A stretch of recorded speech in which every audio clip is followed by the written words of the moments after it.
ഇന്നത്തെ പുതിയ വീഡിയോയിലേക്ക് എല്ലാവർക്കും സ്വാഗതം. അപ്പോൾ ചോറൊന്നും ഒന്നിനോട് ഒന്ന് ഒട്ടാത്ത രീതിയിലുള്ള അടിപൊളി ഇറച്ചിച്ചോറിൻ്റെ റെസിപ്പിയാണ്.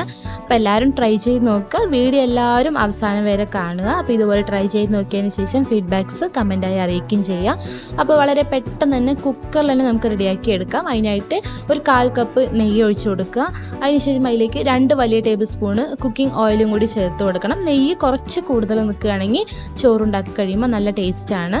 ഇത് രണ്ടും കൂടി നല്ലപോലെ ചൂടായി വന്നതിന് ശേഷം അതിലേക്ക് 2 കഷ്ണം പട്ട ചേർത്ത് കൊടുക്കുക, ഒരു പൂവ്, ഒരു 3 കറാമ്പ്, ഒരു 3 ഏലക്കായും കൂടി ചേർത്ത് കൊടുത്തിട്ട് ഇതെല്ലാം കൂടി നല്ലപോലെ നെയ്യിൽ ഒന്ന് മിക്സാക്കി എടുക്കുക.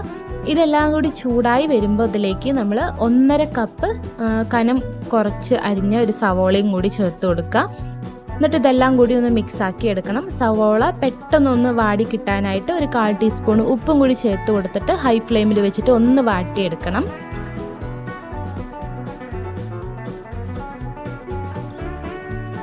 ഇപ്പോൾ സവോളയൊക്കെ നല്ലപോലെ ഒന്ന് ബ്രൗണായി തുടങ്ങിയിട്ടുണ്ട്. ഈ സ്റ്റേജിൽ നമുക്കിതിലേക്ക് 1 കപ്പ് പച്ചമുളകും ഇഞ്ചിയും വെളുത്തുള്ളിയും കൂടി ചതച്ച് വെച്ചതാണ്, അത് അതിലേക്ക് ചേർത്ത് കൊടുക്കുക. എന്നിട്ട് ഇതെല്ലാം കൂടി ഒന്നും കൂടി വാട്ടിയെടുക്കണം. ഹൈ ഫ്ലെയിമിൽ വെച്ചിട്ട് തന്നെ വാട്ടിയെടുക്കുക. അതിൻ്റെ പച്ചമണമൊക്കെ ഒന്ന് മാറി വരുമ്പോൾ അതിലേക്ക് ഒരു 4 തക്കാളി നേരിയതായി അരിഞ്ഞത് അതിലേക്ക് ചേർത്ത് കൊടുക്കുക. തക്കാളി നമുക്കൊന്ന് നല്ലപോലെ വാട്ടിയെടുക്കണം. തക്കാളി ഒന്ന് വെന്ത് കുഴഞ്ഞ് വരണം. ആ രീതിയിൽ വേണം വാട്ടി എടുക്കാനായിട്ട്.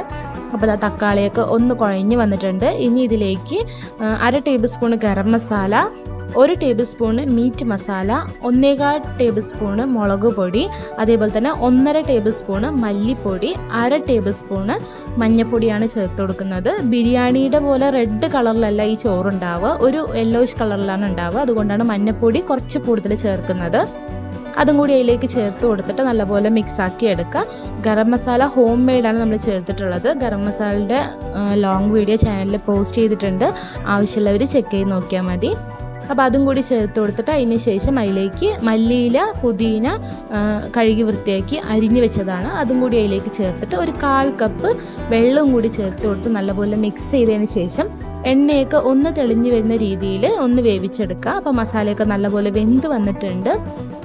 ഇനി ഇതിലേക്ക് നമ്മൾ കഴുകി വൃത്തിയാക്കി വെച്ചിരിക്കുന്ന ബീഫാണ് ഞാൻ ചേർത്ത് കൊടുക്കുന്നത്. നിങ്ങൾ ഇറച്ചിച്ചോറ് ബീഫിലോ ചിക്കനിലോ ഉണ്ടാക്കാവുന്നതാണ്. അപ്പോൾ 1/2 കിലോ ബീഫ് ചേർത്ത് കൊടുത്തിട്ടുണ്ട്. 1/2 കിലോ ബീഫും 1/2 കിലോ അരിയാണ് എടുത്തിട്ടുള്ളത്. അപ്പോൾ ബീഫ് ചേർത്ത് കൊടുത്ത് അതിനോടൊപ്പം തന്നെ ഒരു 1/2 ഗ്ലാസ് വെള്ളവും കൂടി ചേർത്ത് കൊടുക്കുക.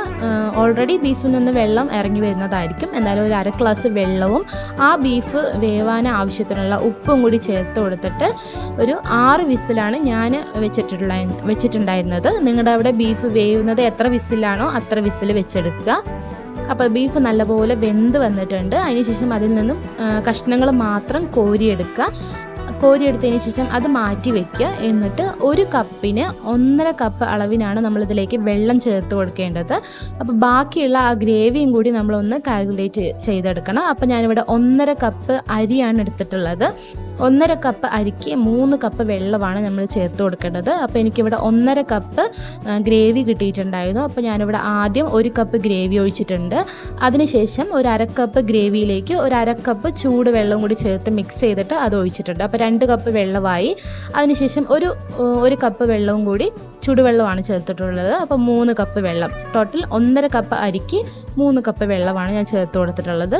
അതും കൂടി ചേർത്ത് നല്ലപോലെ മിക്സ് ചെയ്തതിന് ശേഷം അതിലേക്ക് കഴുകി വൃത്തിയാക്കി ഒരു 1/2 മണിക്കൂർ മുമ്പ് കുതിർത്ത് വെച്ച അരിയാണ്. അത് കഴുകി വൃത്തിയാക്കി വെള്ളമൊക്കെ നല്ലപോലെ ഡ്രൈൻ ചെയ്തെടുത്തതിന് ശേഷം അരിയും കൂടി അതിലേക്ക് ചേർത്ത് കൊടുക്കുക. എന്നിട്ട് നമ്മൾ മാറ്റി വെച്ചിരിക്കുന്ന ഇറച്ചി കഷ്ണങ്ങളും അതിലേക്ക് ചേർത്ത് കുറച്ചും കൂടി മല്ലിയിലയും പുതിനയും കൂടി ചേർത്ത് കൊടുക്കുക.